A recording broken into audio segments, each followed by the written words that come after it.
Welcome back to All This Math. This is Professor Parker, and for this lesson, we're going to be solving some more double absolute value inequalities. Double absolute values because, as you see in our inequality, we have two separate absolute values. We got two of them. Normally there's one in a lot of the problems that you'll probably see in an Algebra 1 or Algebra 2 class, but here we have two absolute values. That's why we call it a double absolute value. And I'm real big on just, first off, just understanding why things are called what they are. So always be able to know and be able to speak intelligently about why something is called what it is. All right. So in order to solve a double absolute value inequality, it's a couple ways we could go at it. In this particular problem, I'm going to use what we call the table of intervals method, where I'm going to set up a table that's going to have different intervals in it, and I'm going to test out values within each interval. And then I'm going to create inequalities, three separate inequalities, because I got two absolute values. So I'm going to have three separate inequalities. So it's almost going to be like I'm doing the problem three different times. And then I'm going to decide, once I solve those inequalities, based upon what my intervals are, and I know this might sound confusing, but it's going to make more sense once I actually do the problem on the board. And it might make a little sense to you if you've already been in class and went over this a little bit, but it still might have been a little unclear. I'm going to test out the solutions to my inequalities that I do, and then I'm going to either accept them or I'm going to reject them. Either I'm going to accept them or reject them, So let's get started. The first thing we want to do is we want to find what are called turning points. So turning points on the number line. Like, what would the turning points be on the number line for the absolute values? So the way to do that is you take each expression that's inside the absolute value, in this case, x minus 9 and x plus 7, you set each of them equal to 0 and you solve for x. So you take the expression, this is step one. You take the expression inside the absolute value, you set it equal to 0, and then you solve for x. That's first step. So I'm going to do x minus 9 is equal to 0, and I'm going to do x plus 7 is equal to 0. Now, if x minus 9 is equal to 0, then x equals 9.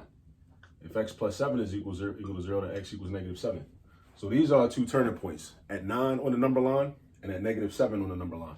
So 9 is where our values are either going to be positive or negative. So because if you put 9 right here, 9 minus 9 is 0. All right. So 10 minus 9, if you go to 10, if you go further to the right on the number line, 10 minus 9 is going to be a positive. Anything past 9, anything bigger than 9 is going to give you a positive.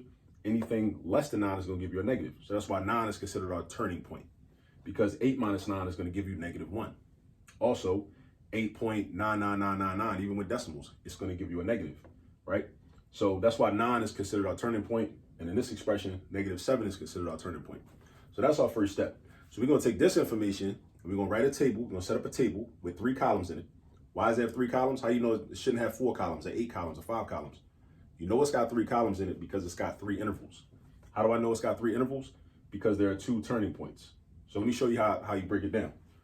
You do your table, and this is why there are 3 intervals. Because we got an interval that goes from negative infinity on the number line all the way up to the smaller turning point, which in this case is negative 7. Then we got another interval that covers all the space between negative 7 and the next turning point, which is 9. Then you got another interval that goes from the bigger turning point all the way to positive infinity. So that's why we got 3. So just think about it like this. If you got 2 absolute values, you're going to have always one more interval than you have absolute values. You're going to have one more interval than you got absolute values. So if I got 2 absolute values, I'm going to have 3 intervals. If I had 3 absolute values, because there's inequalities and equations out there like that. If I had 3 absolute values, then I would have 4 intervals. All right, so this is how we're going to set it up. And you label your intervals at the top of the columns. So we're going to go from negative infinity to negative 7.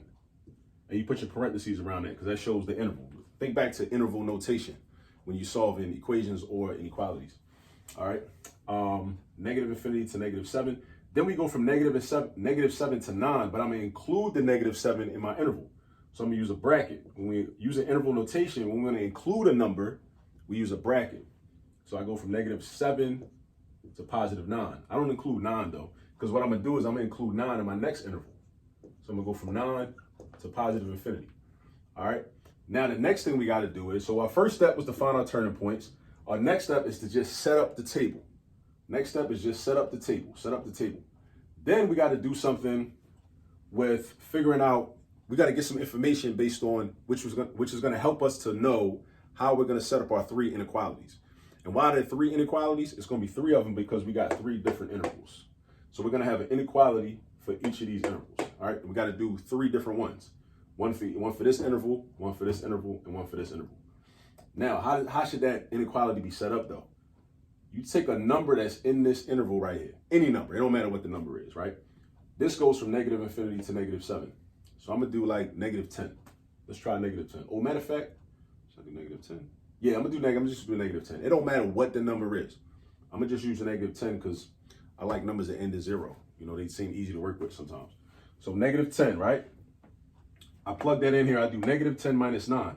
Negative 10 minus 9 yields me a negative value.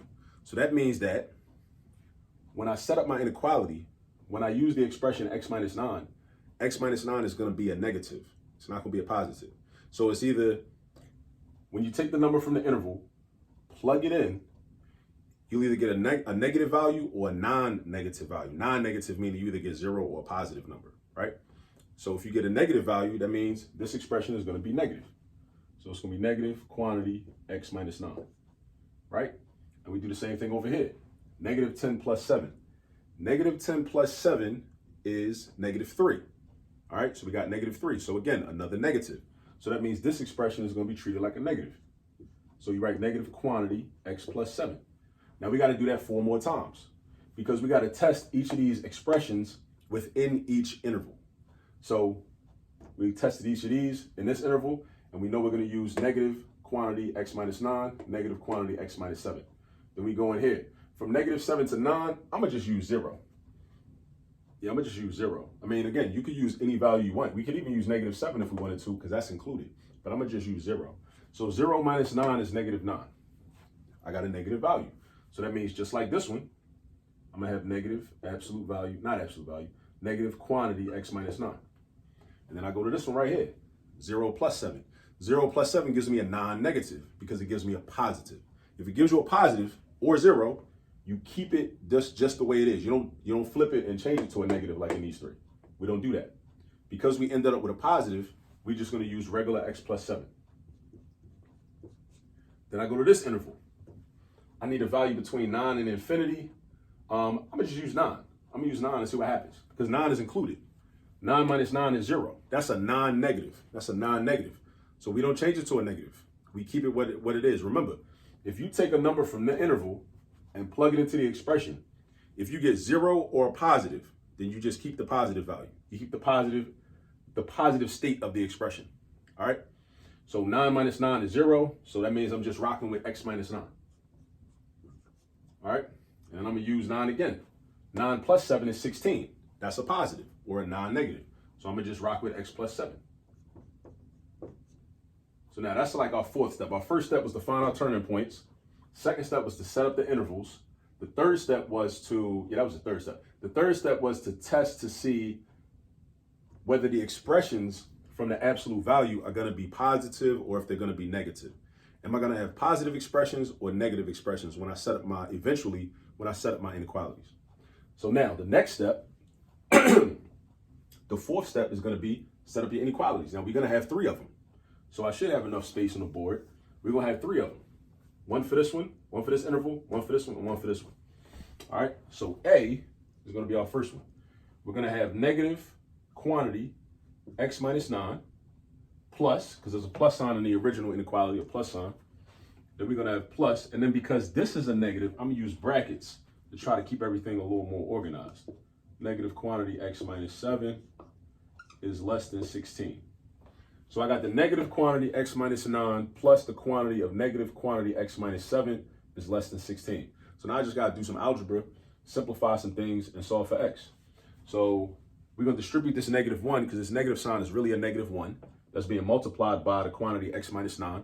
So I'm going to distribute the negative 1 to the x minus 9. I'm going to have negative x plus 9. Then I'm going to have plus, and in the brackets, this is going to be negative x plus 7. Make sure you understand why that is, because negative 1, this negative sign really means negative 1, multiplied by this expression. Negative 1 times x is negative x. Negative 1 times negative 7 is positive 7. Negative times a negative gives you a positive all day. So we got less than 16. Now, these brackets really don't matter because we're doing addition. Negative x plus negative x, combined like terms, you get negative 2x. And then 9 plus 7 is 16. is less than 16. So now what we're going to do is we're going to do minus 16 on the left, minus 16 on the right. We're just doing algebra. We're just doing algebra. Nothing crazy. Nothing too crazy. Negative 2x is less than 0. Now I'm going to divide by, wait a minute, let me check my work because I don't think, let me see something. Let me see something. Negative quantity x minus 9 plus negative quantity x minus 7.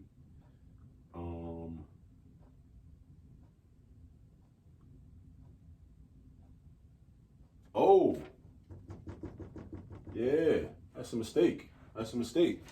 Yeah, because I got this worked out already, and this ain't look familiar. This ain't look familiar at all. But see, look at that mistake right there. That was an x plus 7. So when I put it in the table, it should have been negative quantity x plus 7, not negative quantity x minus 7. You gotta be careful with that. You gotta be real careful with that. See, that one mistake, that one little petty mistake was gonna throw off everything. That's why you gotta be careful. That's why you gotta be careful. All right, so check this out. So erase that, erase this, erase that, and let's do this.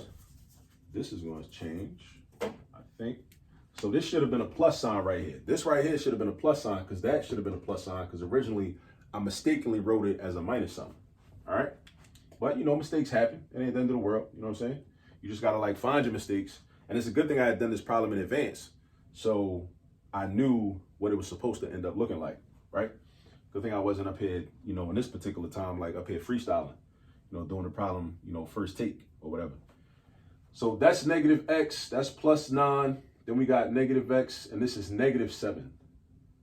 Negative 1 times x is negative x. Negative 1 times 7 is negative 7. So actually, yeah, that's one of the key steps in math is copying your problem right, copying your problem correctly, and just writing your information correctly. Right? That wasn't even a math mistake. That was just an issue of that was just careless. That was bush league. That's a rookie mistake. You know, you can't be careless. You gotta write your. All I had to do was transfer the x plus 7. But it's, you know, and that should be a reminder to you. When it's a lot of negative signs and plus signs flying around all over the place, you got to be very detail oriented. You got to be very detail oriented with all of this. You know what I mean? Because if you're not, we see what could have just happened. Could have been disastrous. So anyway, negative x plus negative x is going to be negative 2x. So we got negative 2x. And then we got 9 plus negative 7, which is 2. And that's less than 16, right? We're going to subtract 2 on the left side, and I'm going to subtract 2 on the right side. We want to keep balance, you know, like one of the principles of Mayat from ancient Kemet, right? We want to keep balance. We subtract on the left, we also subtract on the right. So we got negative 2x is less than 14, and then we want to get rid of this negative 2. So we get rid of the negative 2 by doing the inverse operation, which is division, because that's multiplication. Negative 2x means negative 2 times x. So that's multiplication. The inverse is division. So we want to divide. So we're going to divide by negative 2 on the left side. Again, ancient Kemet, Mayat, balance. Divide by negative 2 on the left, divide by negative 2 on the right. But here's another thing. Be careful when you're in this scenario. When you're in this scenario, right? Scenario like Tribe Called Quest, leaders in the new school in them, right? When you're in this scenario, you got to make sure you flip the inequality sign to the other direction, because whenever you divide or multiply by a negative on both sides of an inequality, you must flip the inequality sign. You must flip him around. All right, do not forget that. That's key. So that's going to be x is greater than negative 7. X is greater than negative 7. Now, x is greater than negative 7. So now what we're going to do is this. Now, we're going to decide if we're going to accept or reject this solution, because this says that x is greater than negative 7. But what did my interval say? This interval goes from negative infinity to negative 7. So this interval only includes values that are less than negative 7. Less than negative 7, because all the numbers less than negative 7 are that way on the number line toward negative infinity. But this says x is greater than negative 7. So that means we're going to reject this, right? Like Tupac, and against all odds, I reject your deposit. I reject your deposit. Just like Pac said, right? So x is greater than negative 7, so we're going to reject this. So you should write that on your paper. Reject. It's a reject. We don't want it. We don't want it. We don't want x is greater than negative 7. Why? Because it's not inside that interval. It's not in the interval. So we don't want it. All right. Now, We got two more inequalities to do. We got to do one for this interval, and we got to do one for this interval. So we go to letter B. Letter B, we're going to have negative quantity x minus 9. I take this right here, and I'm going to use this right here, right? Plus x plus 7 is less than 16. All right, negative quantity x minus 9 plus x plus 7 is less than 16. We're just going to do some algebra now. But first, I'm going to distribute this negative 1 to everything inside the parentheses. Not to none of these. Not to none of these. I know that's a mistake I've seen people make in the past. This negative 1 has nothing to do with this x and nothing to do with this 7 and nothing to do with this 16. This negative 1 is only distributed to what's inside the parentheses that is directly next to it. Keep that in mind. So we got negative x plus 9 plus x plus 7 less than 16. If I combine the x's, they cancel out. They're gone. So now I'm left with 9 plus 7. 9 plus 7 is 16. 16 is less than 16. Is that a true statement? No, that is not true. How is 16 going to be less than 16 when 16 is equal to 16? 16 and 16 are the same thing.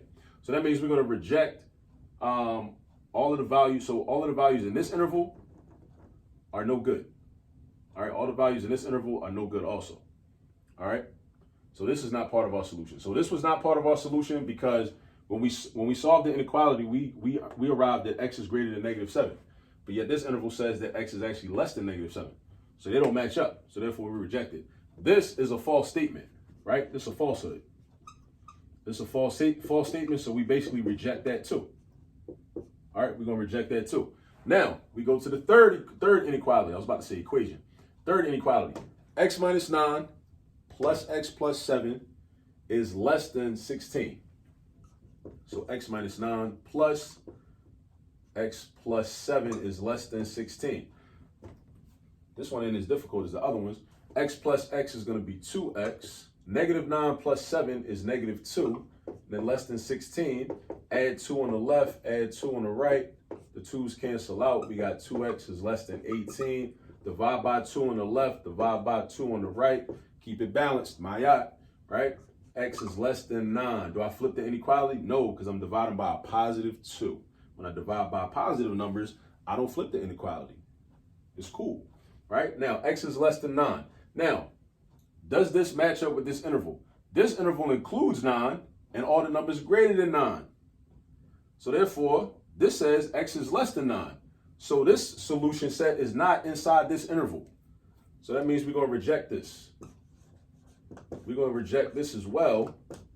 So that means that none of these intervals contain solutions to this inequality.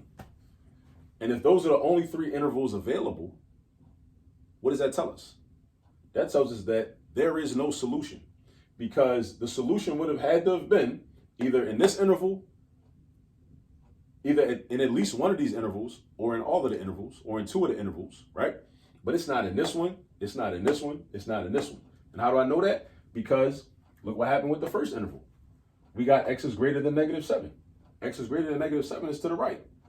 These values are to the left of negative 7. In this interval, this is just a falsehood. 16 is not less than 16. So we just throw that out immediately, right? Throw that out. 16 ain't less than 16, right? 16 is equal to 16.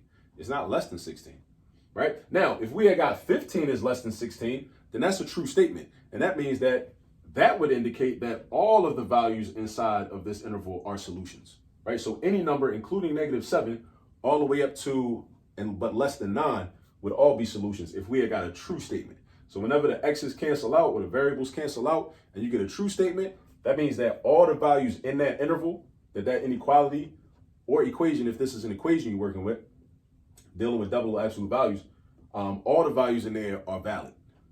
All right. Now, part C, we got x minus 9 plus x plus 7 is less than 16. So we got 2x. So basically we reject this too, because this says x is less than 9. So we talk about like 8, 7, 6, 5, 4, 3, 0, all that. But look at the interval though. The interval goes from 9 up to infinity. So the interval includes 9, your 10, 11, 12, 13, 28, 99, 58, 642, 10.8, all the numbers bigger than 9, including 9, but all the numbers bigger than 9. So, but look at this. This says x is less than 9. So therefore, this don't match up with this. So we reject it. So when we reject everything, then the actual answer is that there is no solution. That's the answer. There is no solution. So there is no solution to this inequality, meaning there's no number in the real number system that I can replace here for x and here for x that will yield us, and then take the absolute values, add them together, and that will yield me a number less than 16. It does not exist. It's not possible. All right? So there's no solution. All right? So that's just another example of how to solve a double absolute value inequality. You know, think about the steps, rewind the video if you need to, but definitely go get some practice. I have some other videos on the channel also within about the same topic. So maybe some other videos might help you as well. But yeah, double absolute value inequalities. Definitely go get some practice. You can either ask your teacher or ask your professor for some practice problems, or you can just go online and just look up double absolute value inequalities worksheets, and you'll find plenty of examples online. All right, so you go get some practice so you can master this, and I'll catch up with you on the next video. Peace.